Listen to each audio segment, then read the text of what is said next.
Welcome to CrashMagic. In this video we are going to look at another classic card magic trick, and this is another interactive trick, so I really hope you'll join in with this one. There was a variation of this trick done on television by David Copperfield over 30 years ago, but I'll mention that a bit more in the tutorial section of this video. Let's get straight into the performance then.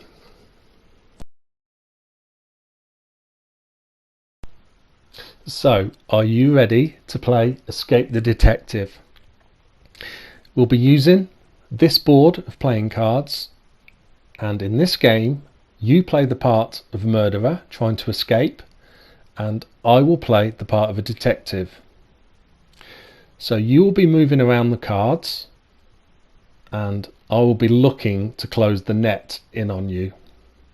So the rules on how you can move are: if you're on a card, you can move up, down, left or right to an adjoining card, but you're never allowed to move diagonally. To begin the game, you will need to choose a card to start on, and you can choose any card you like.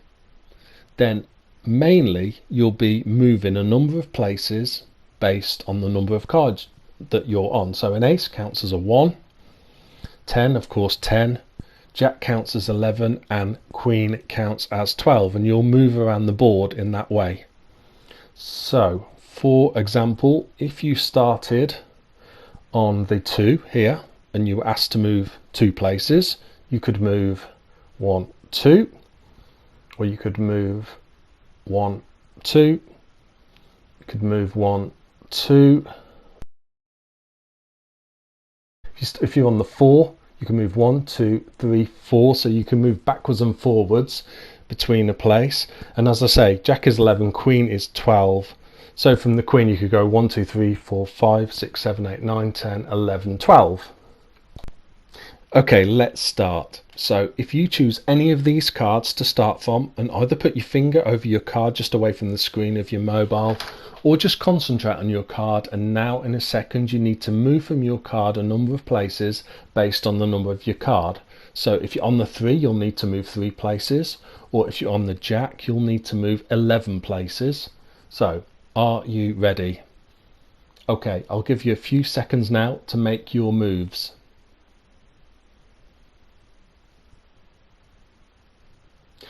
Okay, hopefully you've made your moves and you're now on a new card, or maybe the same card. What I'm going to do now is remove one of the cards from this board, and I'm looking to remove a card that you aren't on in order to close the net around you so that I eventually capture you. I'm going to remove the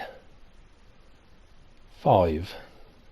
Now if you were on the 5, I lose and you win the game.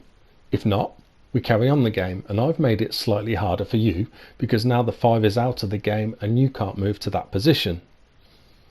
So now if you're on the 3, for example, and you want to move, you can't move to this position as there's no card there, and you would have to move, say, this way.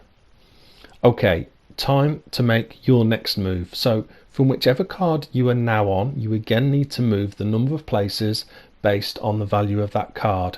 So again, I'll give you a few seconds to make your move now.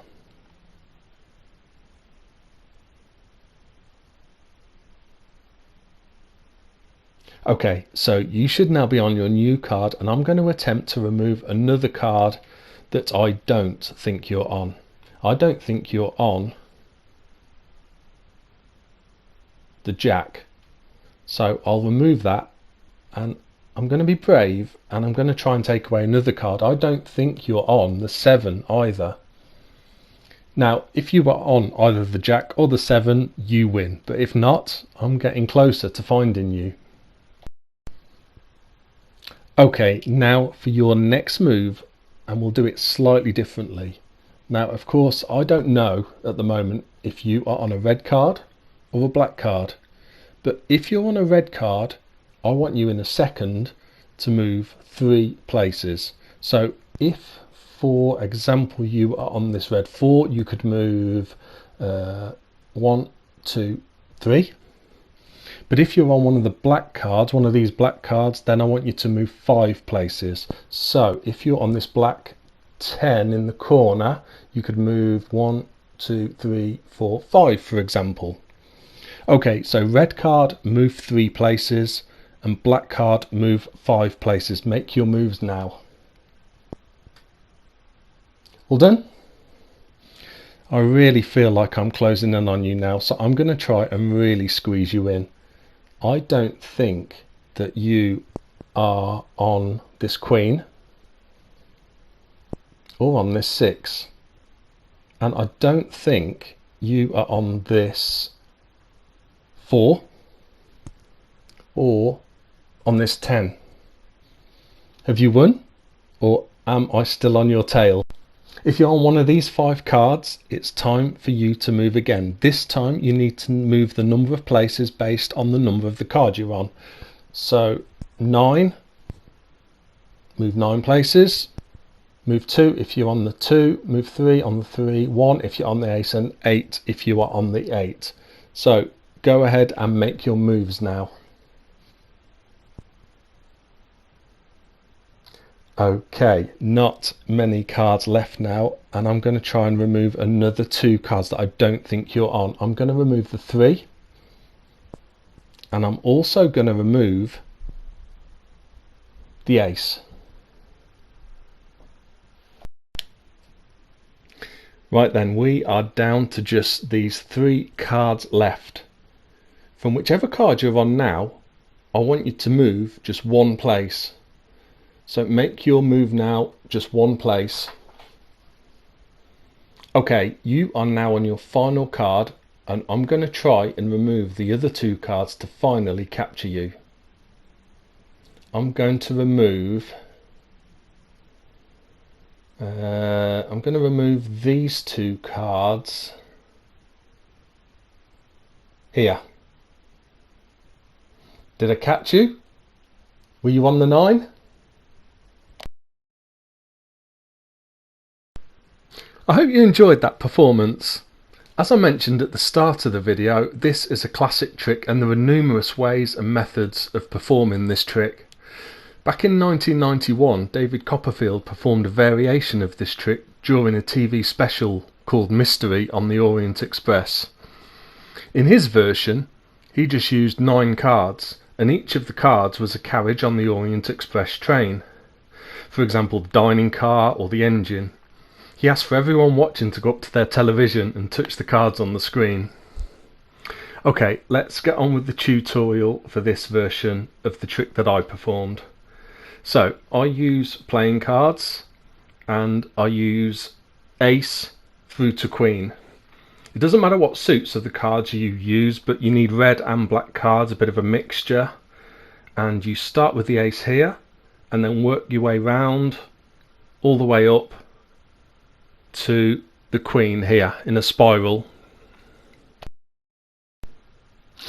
Now, once you've explained to your spectator or your murderer how they can move, you want to get them to pick a card to start with and obviously not tell you. So let's say they choose the 5 to start with. Obviously you explain to them that they then need to move however many places their chosen card is, so 5 in this case.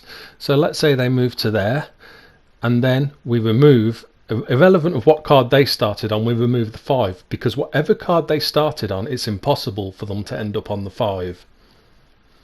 So again, you get them then to move however many places according to the value of their card. So it would be 8 in this case.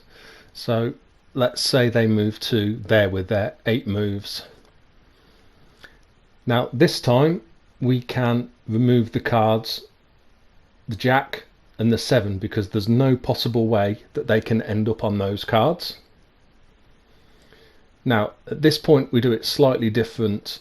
We say if you're on a red card, then spell out red and move 3 places. If you're on a black, move 5 to spell out black. So at the moment our spectator is on a red card, so we would get them to move 3 spaces, say 1, 2, 3, and then at this point we can remove 4 cards. because there's 4 places where they can't be, so we'll remove the 10 and the queen.